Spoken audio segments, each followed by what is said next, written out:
Kia ora, this program is brought to you by Wellington Access Radio. Wellington Access Radio, make your voice heard.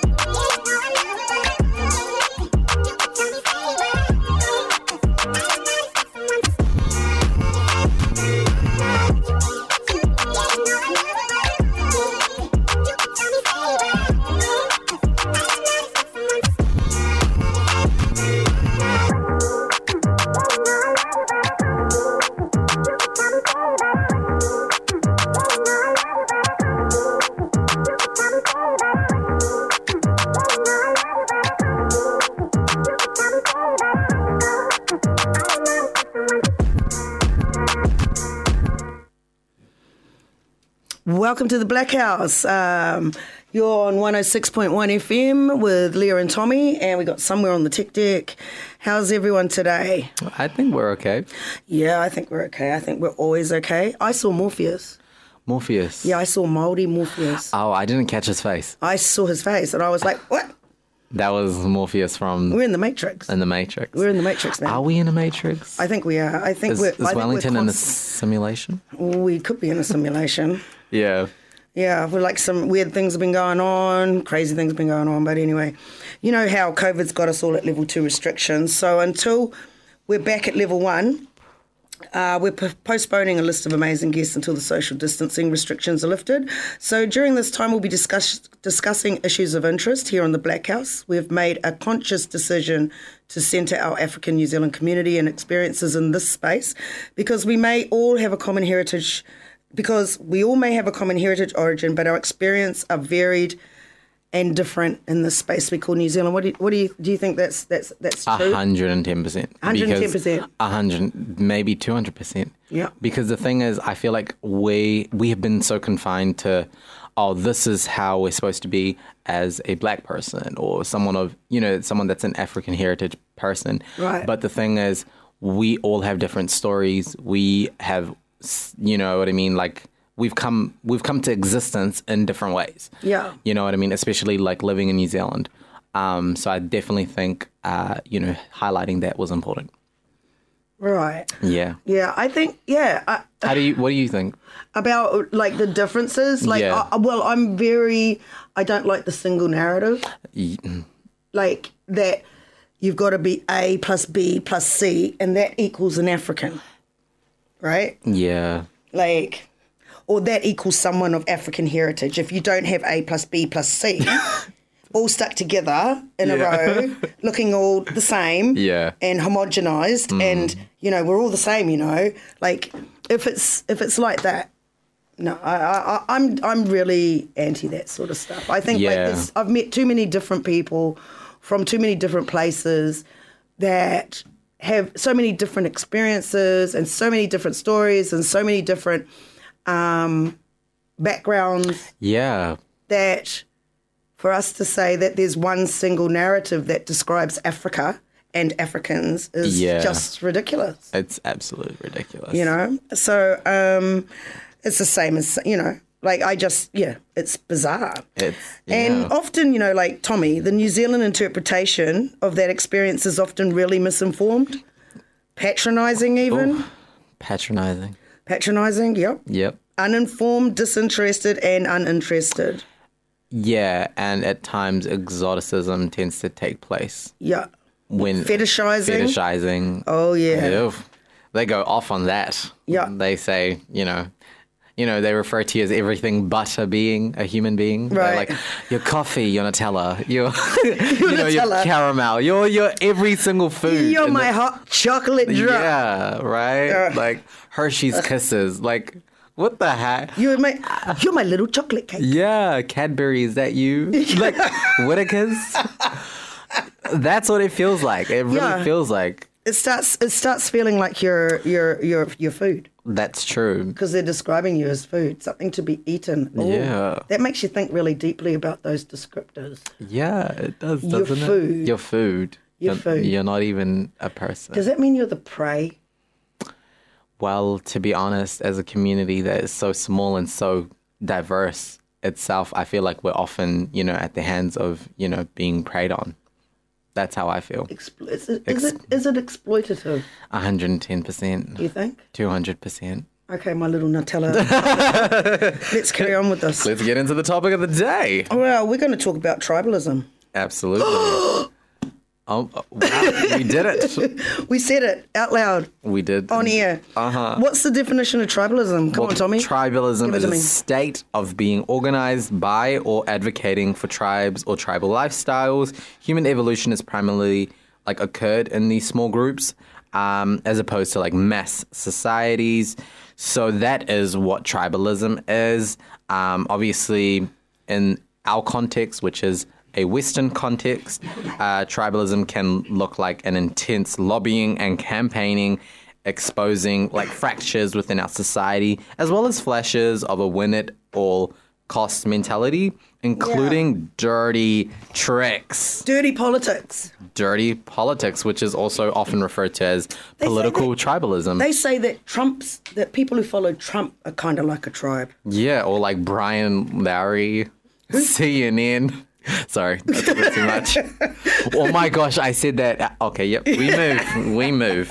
But yeah, Has Brian Lowry got his own tribe? Is that what you're saying? I don't know, but political tribalism tends to take place in our culture, where we're often being swayed to believe this thing over this thing.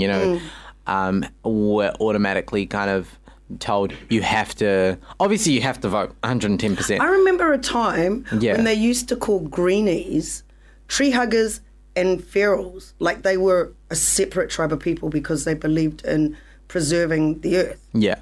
And so they were a different species. thinking, different species kind of, Mining, that industry is very tribal. Oh, it is? Yeah, it's a very tribal industry. Yeah. And if you do, it's actually more like Survivor Island. Actually, Survivor Island. You can get kicked off at any time. That is tragic. Yeah, but I mean, I think tribalism exists within those concepts of what we understand traditionally as being ethnic tribalism and the exoticism of ethnic tribalism and it being a foreign concept. But it also exists in Western concepts too. So you have tribalism. We have tribalism in New Zealand. Oh yeah, absolutely. 100%. I think that video that's been going around about the movie that's just been made up about the gangs and that's just been filmed about the gangs, and that was just shown recently. I think it was to the Hunga Mob and stuff like that. Yeah. They talked about how in the welfare homes, people, young people created their tribes. It definitely felt like that in welfare homes. Yeah, It definitely felt like that. You were either part of the tribe or you weren't. Yeah. I kind of opted out. It was safer, so yeah. I opted out and did a lot of running. Yeah. And because I'm part African, I was good at it, Tommy. That athleticism, those genes. I was good at running. That's good. So, but, types of tribalism is based on strong relations of proximity and kinship. Yeah. And members of a tribe tend to possess a strong feeling of identity. For a customary tribal society to form, there needs to be... Yeah. What happened just then? Oh, I don't know. Did it go down? So I'll just carry on. For customary tribal society to form, there needs to be ongoing customary organisation. Yeah. And I definitely feel that with the cultures that we have, just even when we're looking at how things are rolling, just we can use England as an example. There's a king, there's a queen, there's royals, there's a duchess. That wouldn't be such a big deal if it wasn't really for the kinship or status. I don't know if I'm going anywhere with this, but yeah. Does it? Yeah. Am I back on? Yeah. Yeah.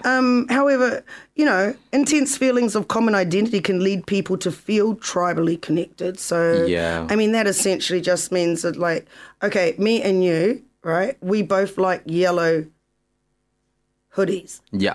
And he likes yellow hoodies. And then we've got another mate that likes yellow hoodies as well. And then next minute we've got the yellow hoodie gang. Yellow hoodie gang. Yeah. And then we get all tribally connected because other people like yellow hoodies as well. There's a common interest. There's a common interest. Yeah. And then we start having rituals that pass you into the hoodie gang. So, I don't know, we might get a tattoo of a love heart on our left shoulder, and then you're ritually indoctrinated into the tribal hoodie gang. I don't know where this is going. I don't know where it's going either, but that was a good example. I was kind of getting there. Yeah. You definitely were, especially with the fact that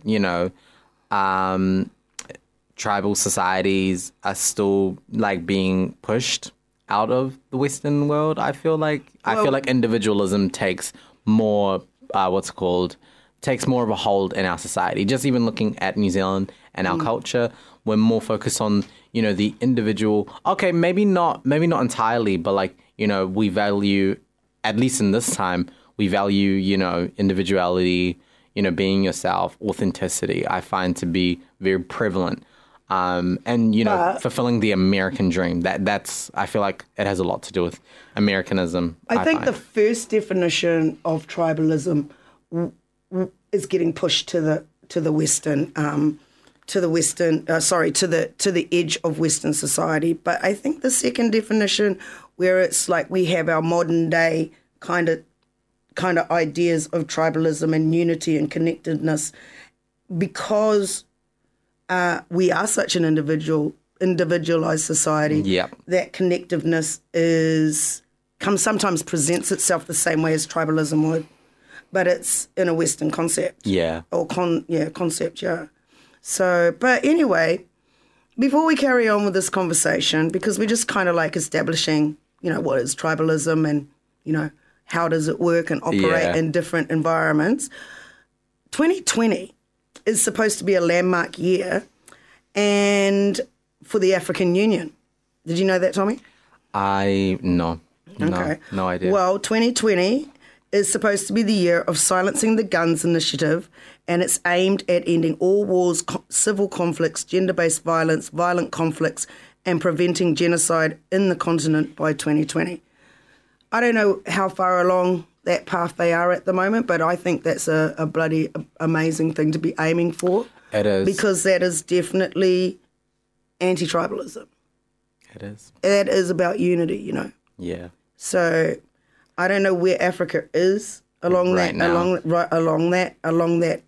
goal, but I hope the sooner they get there, the better. I feel like if they aim for this, then that's going to constantly be on their heads. I hope that, all African leaders are really taking that on board. Yeah, that landmark year. That's what it means. That's supposed to be this year, but hey, Tommy, let's go to the first song. Yes, absolutely. So this is Esther, Calculated Risk. She is a Wellington-based artist whose name means morning star. Born in Waiheke Island, but grew up in Wellington. Mum is Pākehā and lives in Aotearoa, and her father is of Cameroon descent. Esther is a producer artist who plays electric blue witch hop, and she calls her dimension of electronic folk and R&B. This is her song, Calculated Risk, and you're on the Blackhouse.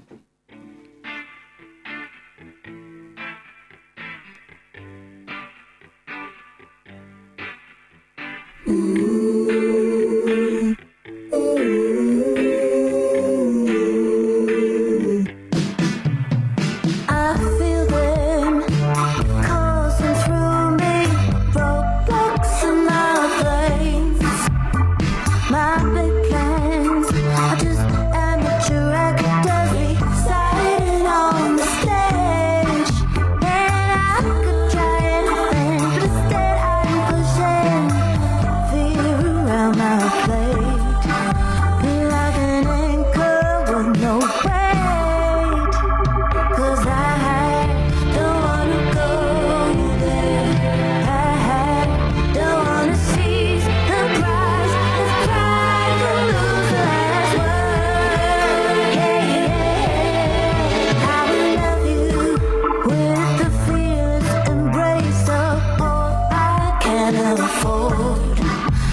shouldn't be sipped. That apple shouldn't be kissed. I've calculated the risk.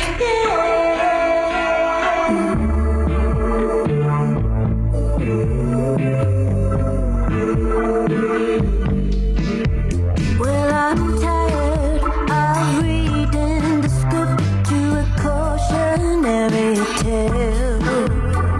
Freedom bends at the knee. We know that we can fail. Oh, I don't wanna waste time. I don't wanna lose sight of the rising sun. Can a girl just have her fun? That apple shouldn't be picked.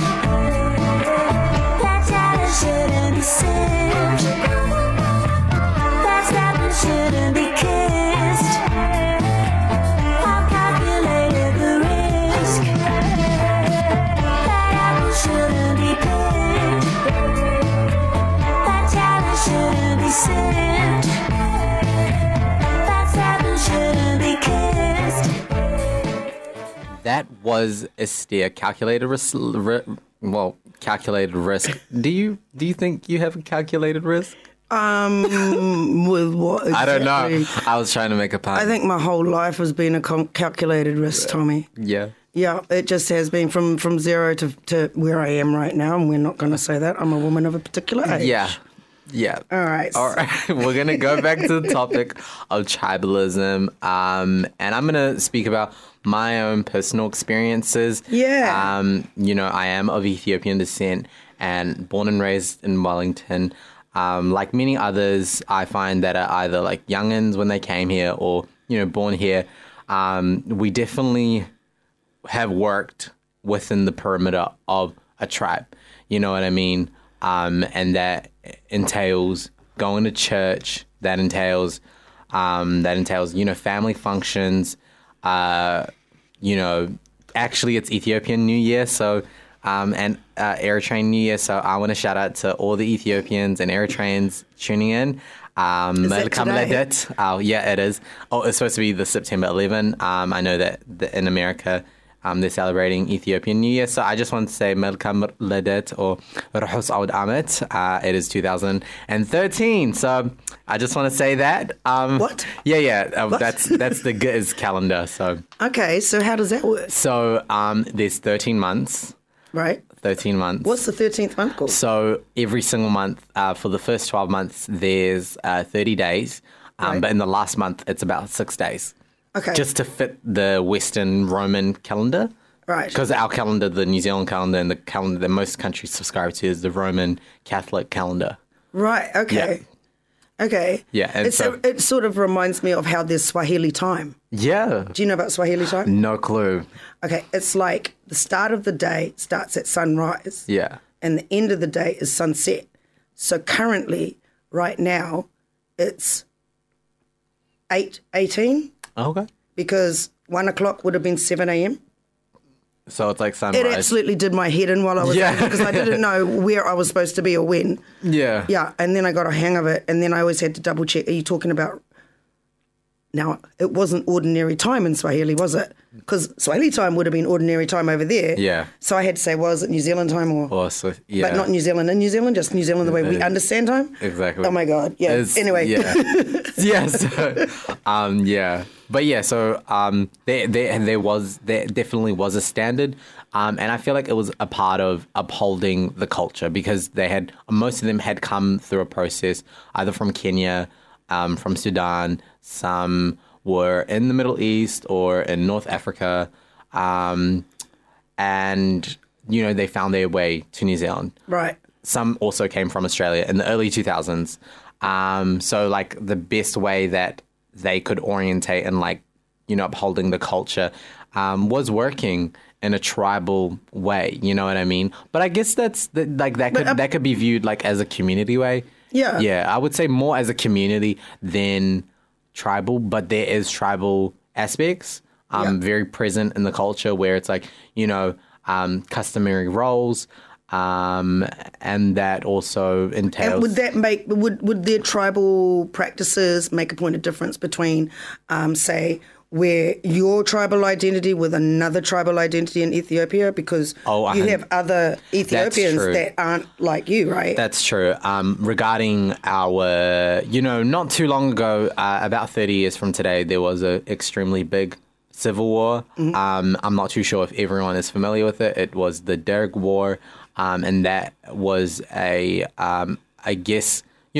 was a war that was presented to Ethiopia by our then Prime Minister / leader of the country. His name was Mengistu Haile Mariam, and he wanted to introduce communism, and that's kind of like where the civil war started. So a lot of people who didn't want communism and who did want communism. Well, he led. This is to my knowledge, so I studied this, but it's somewhere there. He was working in the Department of what's it called? In the army base. He got really high, and he did a coup against our then king. Coup d'etat to Haile Selassie, because at that time, I think a region in Ethiopia was starving.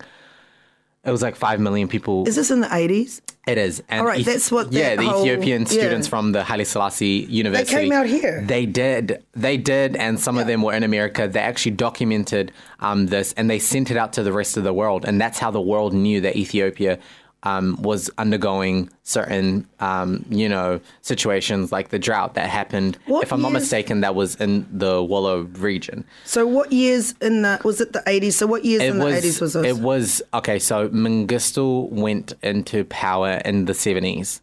Right. And Haile Selassie had been succeeded by Mengistu, if I'm not mistaken, the late 60s. This is to my knowledge, with all due respect. So the war happened in the 80s, right? The Derg War, yes. It was a 10-year war.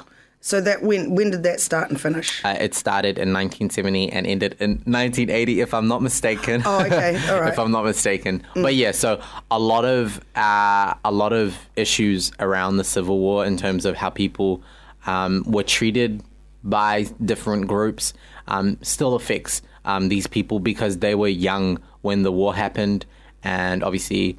I knew some Ethiopian students that were out here in the early 80s. That was so shocking when you told me. This was in Auckland, and they weren't poor Ethiopians. They were actually quite wealthy.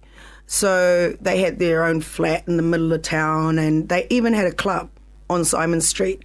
And every I don't know if it was every month, maybe it was every month, they would, or it could have been every weekend for a period of time, you could go in there and you didn't have to buy drinks there. You could bring a crate of beer and put it under the table. Perfect. And that's a crate of long necks, like a dozen. Oh, wow. Right? And they'd be playing reggae music and other types, but it was run by the Ethiopian students, and this was up in Simon Street. So... yeah, a lot of people don't know about that. Is Simon Street like next to Queen Street? Simon Street runs along the top of K Road. Oh, wow. So like when you go from K Road, you walk across Simon Street to go into Grafton where the hospital is. That's so town. So like up the other end towards, when you're heading towards Mount Albert or Kingsland, you go up Simon Street, and there's a few pubs there and shops there at Upper Simon Street, and that's where the... oh, wow. That's where the Ethiopian club was in about 1983, I think. Okay, so definitely around the time that the war, people were seeing the effects of the war. So that's why a lot of people that came to New Zealand, they came on, the visa of refugee status, or, through reunification law. And it was because of civil dispute. It was a big war. About 5 million people had died. I don't know, it was like 5 to 6. The whole country was affected. In that time, people, in one of the dictionaries, I'm not mistaken, the synonym for poverty was Ethiopia. Right. And it was that bad. So when it comes to, different tribes, being in different spaces, there is kind of like, people are privy to how, their parents, experienced the war. So to get back to the tribalism thing, Yes, please. so are you saying that this war that went on for those 10 years was actually weaponized along tribal lines? So one tribe would be Yeah. with one guy, and the other tribe got all his mates from the other side. Is that how it worked? No. or- So the country is very diverse. If I'm not mistaken, it's around. There's many groups. So, there was kind of like a dominant power, and they were just trying to have control of the whole country. And was they all one tribe, or were they a diverse group? You could say one tribe, yeah. All right, so tribalism did play a part. It was the main factor of, Right, okay, of the war. Yeah. Okay. So, like, even though the politics of it was about communism. Yeah. The way that they were pushing the war and making it happen. Yeah. Was using tribal alliances Yeah. and loyalty. And it was amplified, amplified by other communist tribe. If we can use if we can say like communism as a tribe, like they were amplified by like communist Russia, Mikhail Gorbachev. Did he get involved? He did 110%. He invested about under $1 billion US of weaponry from Russia, Right. to actually get Ethiopia to become a communist, what's called country. Right, yep. Because if Ethiopia had become a communist country, then it'd be the country is a big country. It would be their communist spot in the continent. Yeah. Right. And Yeah. then and so who was pro-communist and who wasn't pro-communist? I don't think. I actually don't know. Okay. I don't know if there were people that were definitely pro-communism, but a lot of but it also meant that they had to conform to a language. They had to conform to a standard. Right. And that's the thing, with all the languages that exist in the country, that couldn't necessarily happen. So, like, Ethiopia is actually a country with a lot of different tribes. Yeah. And was it the two biggest tribes that were having this problem, or was it? I would say many. Like, it's about 4, 5, 7, 9, I don't know. There's 9 states of Ethiopia today. Right. Yeah, so that's with respect to all those different groups and that exist within the country. Yeah, so with regards to like how tribalism affected my experience, my lived experience, there were certain standards you had to kind of conform to. I do know that for myself, and many other Ethiopian kids, it's like you learn to be sneaky. You learn to be sneaky? Yep, you learn to be sneaky because you can't really do the things that you want to do. You kind So of individuality isn't encouraged. not necessarily. Right. To a point. It But depends on the. you're such an affirmative And individual person to me. I would say it depends on who's their parents, and it depends on what they're around. Because you're not only just within the perimeter of being Ethiopian. Like this group is a small group in Wellington. I don't know for Auckland or Christchurch, but I do know that. You're not only around Ethiopians, you're around your friends, most at times coming from different ethnic backgrounds. It could be, your Polynesian friends or your Middle Eastern friends or Asian or, and so forth. So are you saying that, like, as a first generation migrant child, well, Yeah. you're not a migrant child because you No. were born here, but your Yeah. parents migrated here. There are certain norms that you have to conform to 110%. in order to be accepted by the tribe, Yeah, to some the extent. community, or you could call it the tribe. Yeah. Could you call it the tribe? I would say the community. The community. Because it's a small. Why wouldn't you call it the tribe? Is there a lot of negative Because- connotations to using the word tribe? No, I Then don't what think is- so. I would say it's more of a community because, like, I feel like when you refer to a tribe, like, then there's a tribe. You know what I mean? But what does that mean then? I There's a tribe? I would think like tribe, like there's the fiscal value of numbers. There's not really any. There's there's not many Ethiopians in the in the city. Right. Because I would think like a tribe is like at least 20,000 people. Okay. Oh, I see. Yeah. Yeah. Is it? No, it's just a like No, I mean, like, is that what tribe means? It has to be numbers. Is that part of the definition? to me at least, I kind of viewed it in Okay. that regard. But Okay. yeah, that's why I would say more of a community. Right. Yeah. But you've still got those lines that- tribalized things. And I definitely know that, like, what's it called, there, because of the standards that were set for both men and women, or even girls and boys, that kind of affected people's, understanding of everything, and, regarding how like effective, how toxic, our culture in New Zealand is. I do want to highlight how, when you conform to certain narratives, it can be very isolating. I can say as a guy, and with my experience, where you can't really speak how you feel. You know what I mean? There's no space in your own community group, and there's no space in the New Zealand context, I find, where you can actually express how you feel. Honestly, because it's like, if you do, then people around you might not look like you and have the similar experiences. Right. Or you might get ostracized from the community if you do. Yeah. And the community is a place of comfort and security. And, people feel more secure when they're around other people that think the same way that they do. Yeah, or like look like them. Or look like them. You know what I mean? Behave like them. Mm-hmm. Support each other's sneaking around. They won't knock on you. Nah, yeah, right. Exactly. Okay, but we're going to go to the next song, and that song is from my friend Iman Starr. It's called Dunking. He's an African-American artist from Hawaii, but based in New Zealand. He's also a music producer, a musician, an MC, an entertainer, a bass player, and guitarist. His sisters are Zoe Mahal and Diva Mahal, and he was on our previous, and Zoe Mahal was on our previous show, but yeah. This is his song, Dunking, and you're with the Blackhouse on 106.1 FM.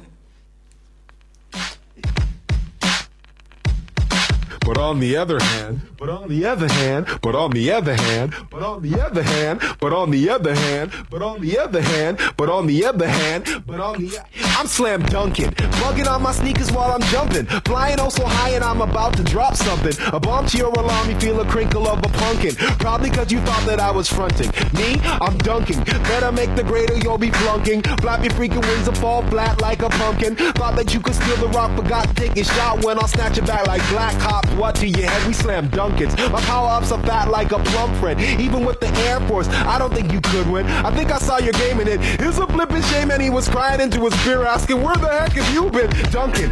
Even in my sleep, out the top bunking. I like wake up through the net, hand straight plunking. Ripping off the backboard. Is this what you want, Lord? I'm a whirling dervish in the air with a round sword dunking. I hit it till they scream, are you done, king? Control the whole game like I'm donking. I know I may be daunting, but baby, this is not me flaunting.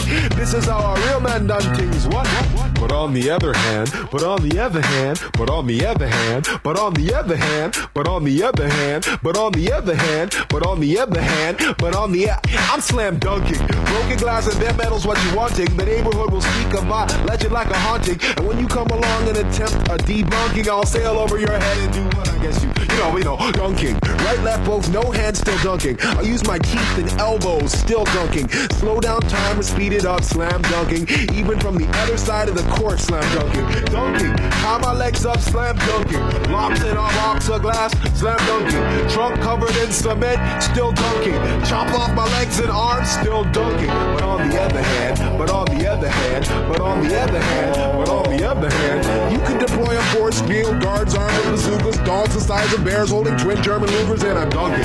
Dodging bullets in your silly vomitings, shattering your ectoplasmic wall thing, heat-seeking wall thing, careening to the hoop and target locking, demolishing the opposition mission, no stopping, dunking.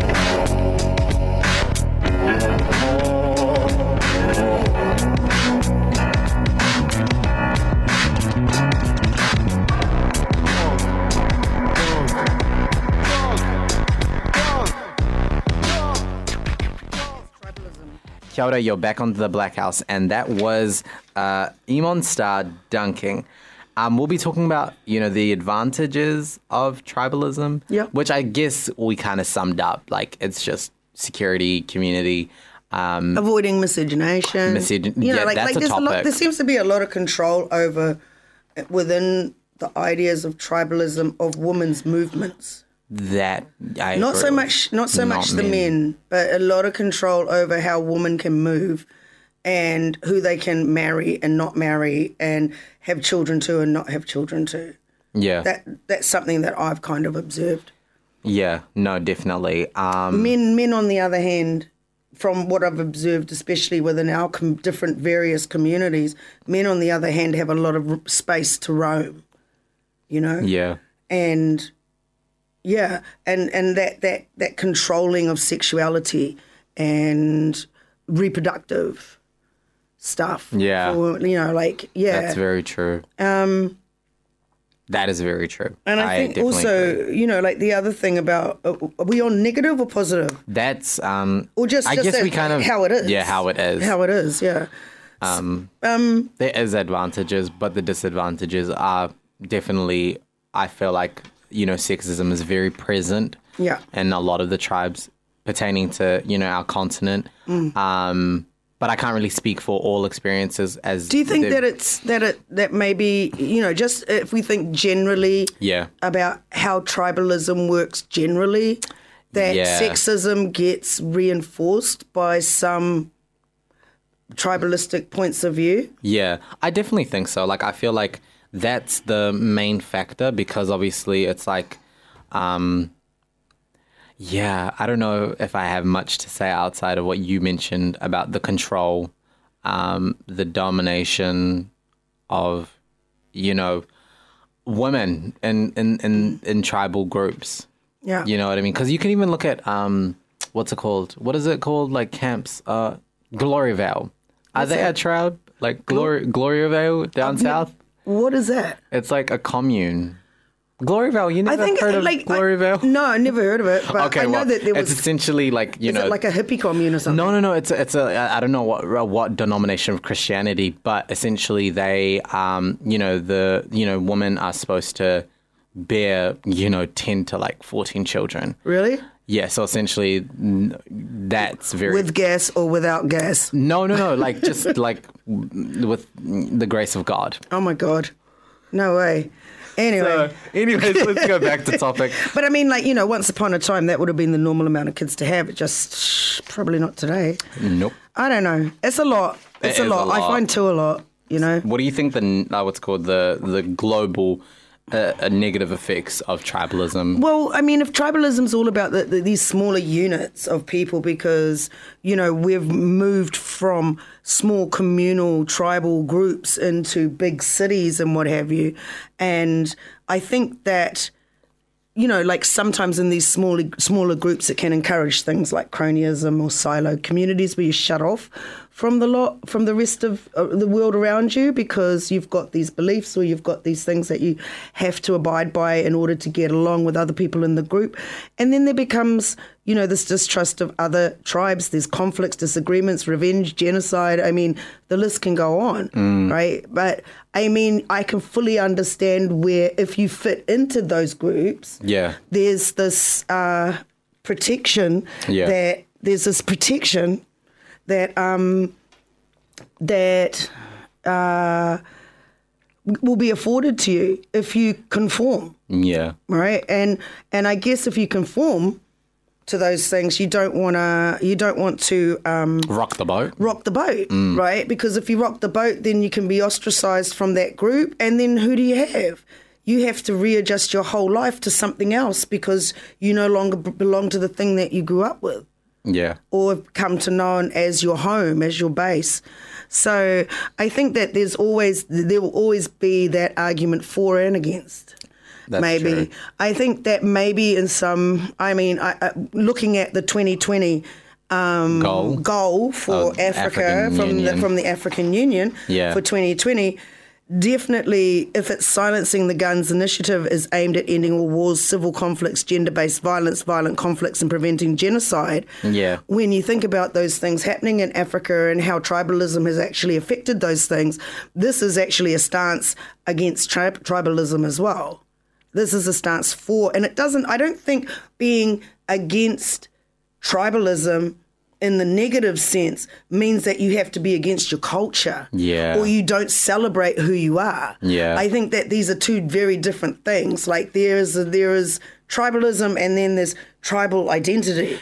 I think the two things can actually, they're not mutually exclusive, if you know what I mean, if that makes sense. No, it does, 110%. We're going to look at how whiteness could be viewed as a tribalized concept. Sorry.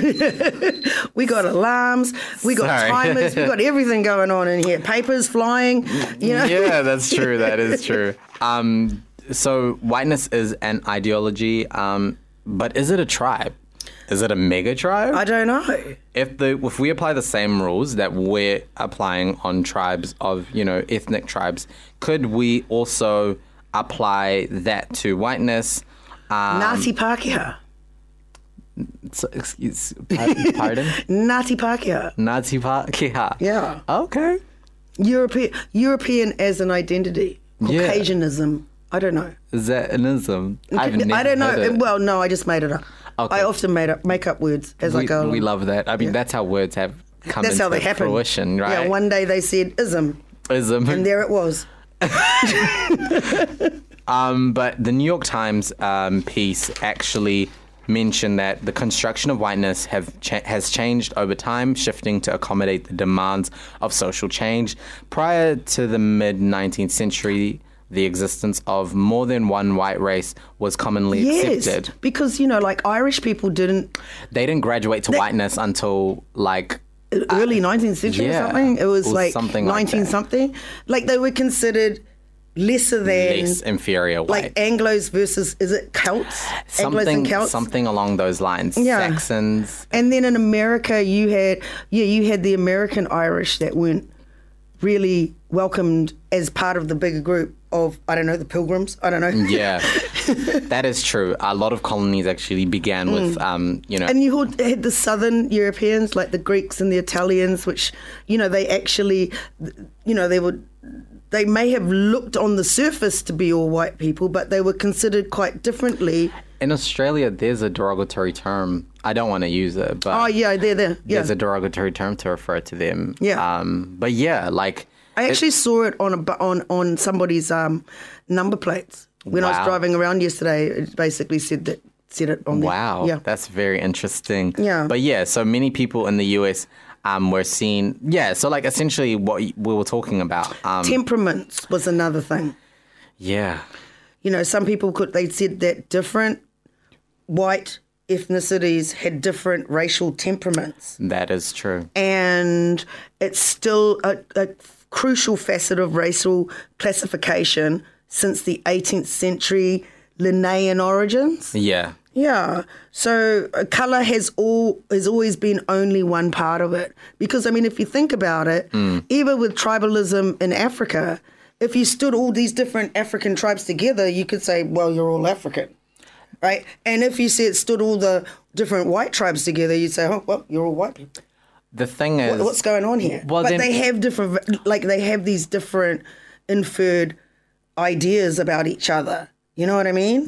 Or they did. What about places like the northern part of Africa? How that's not even necessarily recognized at most as part of... Well, Egypt on our... this is just something I happen to have read. Egypt on our ethnic statistics schedule... Yeah. And the New Zealand statistics is classified under the Middle East and not Africa. But the last time I looked, Egypt was on the African continent. I thought it was MENA, so Middle Eastern, North African. They're part of that. But this is another. They're also under the Middle Eastern. When you break down the Middle Eastern bracket, you've got Egypt there, and I'm like, Egypt's in Africa. Yeah. When did it become the Middle East? Oh, wow. Yeah. You know what I mean? So, whatever's happened here or whoever's come out here has had that influence to shift Egypt off the continent. Yeah. And, onto the Middle East. And you can look that up under the ethnic schedule. We can talk about Mila for days, We can. really, because that is such a problematic Topic. No, it's just a problematic category, I think. Yeah. To be honest, but that's another story for another day. It is. Right? So, Yeah. yeah, but the other thing that was really interesting about what you were talking about, that New York Times piece, was that even racial classifications such as Northern Italian, Southern Italian, Eastern European Hebrew, they had all these different names for people that today we would just probably call white people. Yeah. Or European or Caucasian. Yeah. Right? They even had their heads were measured and IQs assessed to quantify and later to deny racial difference. And that's, of course, goes into racial biology and things that were just made. Is it racial biology? Something along Something those like lines. that. Yeah. And it was just absolute nonsense. Absolutely. So Yeah. what do you think? Do you think that Whiteness could be viewed as a tribalized concept or more so a tribe itself? today? I don't know. I think maybe a mega tribe, maybe. Maybe. I mean, I think maybe it could be because it is the default. Yeah. Like, I don't know if that's fortunate or unfortunate. I'm really not going to have an opinion on that today. Yeah. I have an opinion on another day, but Yeah. just not Another today. day. Yeah, we're moving fast. I'm having timers flashed in my face. Exactly. We're going to move on to the next song of the day, and this Yeah. is from Jupiter Project. Jupiter is a musical collaboration of musicians Gavin Correa and music producer Marty Rich, whose background is of Tanzanian descent. The song we're about to play has generously donated its proceeds and donations to the BLM movement in America to help African Americans or just Black Americans stand on the front lines during this hard times of inequality and injustices happening in their country. And this song is called Stand. You're tuning into the Blackhouse, 106.1 FM with Leah and Tommy. Bye. Why you say bye for? We're still here. Yeah, I just wanna know where this life will go. I've been trying to find a place that I can go where I can heal my soul. I need you to stand by me. Stand by me. I need you to stand. We march in the streets, defund the police if you wanna bring change. We need a new way, cause it's a new day. Are you really with me? We've been asking for too damn long. Broke record playing the same damn song. They can try to build a fence between us. We tear them all down, believe us.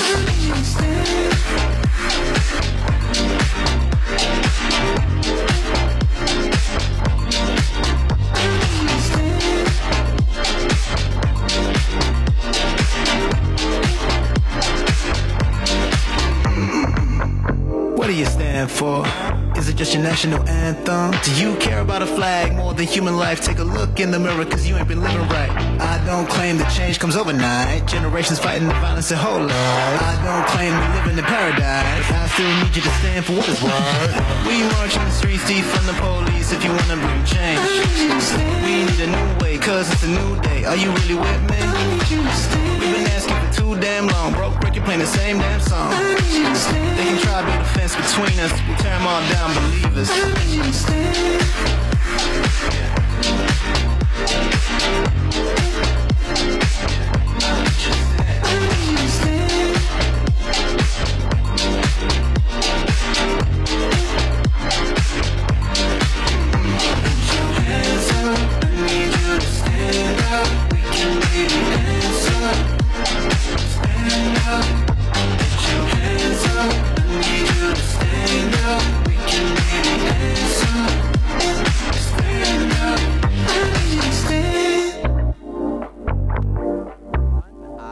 Well, we're just going to wrap up the end of our show with some shout outs.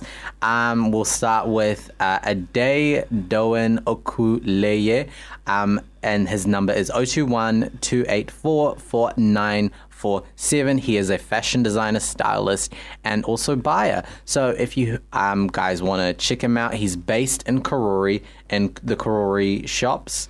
It's more like, are we talking about Afrospec? Yeah, Afrospec. Yeah, no, he's more like Calvin. Calvin. Yeah. Sorry, yes, it's in Calvin. We'll also have Claudia Rosales to shout out, and she's a braider. Her number is 021-522-771. We also got Havila. Havila is based in 6 Lombard Street, and that's, to your right on Manners. On Instagram, her @name is Havila, HAVILAH.label. So for everyone that's unaware, her season 2 collection is soon to be coming out, so that is something to stay aware about. And I also want to put on here that we've got some of this information up on our Facebook page. Just go to the Blackhouse on at Facebook, and you'll find some of these here, and we're going to get them up as we go along. I've been really busy. Yeah. Tommy, I've been really busy. My turn to. Yep. So, like, let's wrap up like what we're talking about today. Absolutely. With tribalism and you know, like. You know, I mean, I think it's a big thing with in New Zealand. I mean, I think New Zealand is quite a tribalized country, and we've, you know, it's a indigenous, you know, Māori concepts of tribalism and whakapapa and all that are very important here. So I think, like, if you, and it's just my opinion, people don't have to agree with me, but just an observation. Yeah. People who come from other countries, if they come from tribal backgrounds, it actually probably can be reinforced here by our own concepts of tribalism and ideas of tribalism. It's actually, I think it's more celebrated because, you know, one of the first things we do in New Zealand is introduce ourselves by who we are and doing the whakapapa and history and the land, the mountain and all the rest of it, or where you come from, which is really stands in quite stark difference to identity in places like Tanzania, for example, which is also in Africa. It's part of East Africa. It's quite a large country, but it's had a philosopher called Julius Nyerere who introduced things like Ujamaa, right? And that's about familyhood and, you know, helping your community and working together and unity. And he went quite a long way to educating an entire generation against tribalism. So in Tanzania, you don't really introduce yourself by your tribe first. You introduce yourself by, we're all Tanzanian. Yeah. You know? Which is very important. I find that, you know, taking, you know, stronghold of, you know, the country that you come from is important, but also understanding that, you know, that should take precedence over particular tribes that you come from. Because I find that with my experiences, everyone's like, oh, like when it, like other Ethiopians meet, it's like, oh, where do you come from? And it's like, which group though? Yeah, and it's because just like I'm just Ethiopian, different groups guys. will have different inferred understandings about them because tribalism, in the negative way, kind of encourages that. Yeah. I've never been asked in a Tanzanian group what tribe do I come from, and like that's not an issue, right? And I don't think people. I've never met Tanzanians that think along those lines. Like I never came across it even. Yeah. When I was there, it wasn't. So, like, the philosophy has been quite solid, you know? And the philosophy has been quite solid, you know, solid as being understanding other things. Yeah. So, basically, Yeah, that's very interesting. I feel like it's very important. With that being said, you know, New Zealand Africans, please hear us. You know what I mean? Hear this perspective. Well, it's just a perspective. It is a perspective. It's by no means the golden rule. It isn't. I mean, I might be completely outvoted in New Zealand. Who knows? Maybe nobody agrees with me. But here's the thing. I think, like, if your identity is Tanzanian and your country has 120 tribes, right? Not 3 or 4, 120 tribes, and Julius Nyerere did something like he forced people to work outside of their communities, so they were forced to get to know other tribes and work with other tribes and get to know other people. To understand that, like, you guys are more similar than indifferent. I just want to say thank you for anyone that's listening. Shout out to all those folks that are listening. And specifically taking engaging with us on our social media pages. You know, Facebook page has gotten, you know, a couple of, like, I think, if I'm not mistaken, 140 people on the Facebook page. Yeah, we're up to about that. Which is really, really cool to see engagement. And we've seen, like, people random people across the city, across the country, engaging with this. So for me, that just kind of confirms that this is, the Blackhouse is an important platform. And I think this topic of tribalism can be discussed again. Like, I think it's a big topic. It's like really hard to fit into 4 quarters on a Saturday afternoon between 3 and 4. Yeah. Right, and we've just basically skimmed the top of everything. So let's get on to our last song for the day. It is Chika Adeosun. He is a New Zealand Nigerian artist whose EP is a fusion of Afrobeat and R&B. With her unique taste and flavor. She just released her 5-track EP titled In My Head. This is her song, Give It to Them Bad. You're tuning into the Blackhouse with Leah and Tommy on 106.1 FM. And we'll see you next weekend.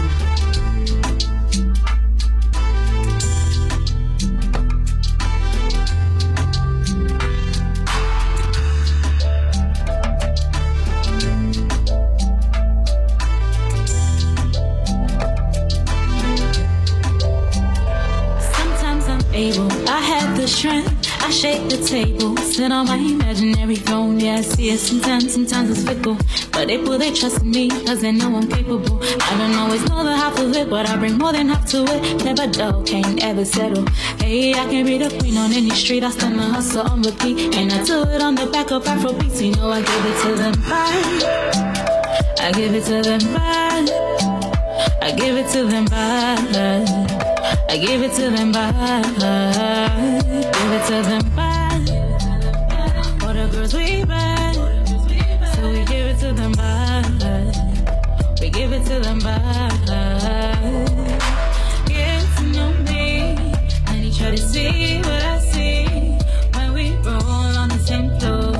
Take us to a place that we can go. Now get to know me, and he try to see what I see.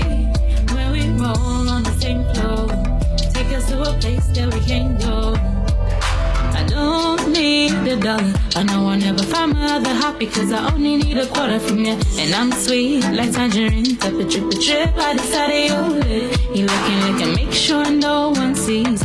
Ooh, he's a freak, that's the type that I need. Time to work my body, get my mind what it needs. Yes, my baby, and tonight he's gonna eat. Hey, I'm bad. All the girls we bad, so we give it to them bad. We give it to them bad. Hey, I'm bad. All the girls we bad, so we give it to them bad. We give it to them bad. Get to know me, and he try to see what I see when we roll on the same.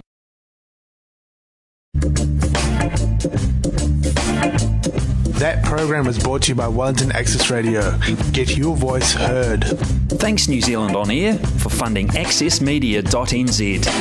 .nz. .nz. .nz. .nz.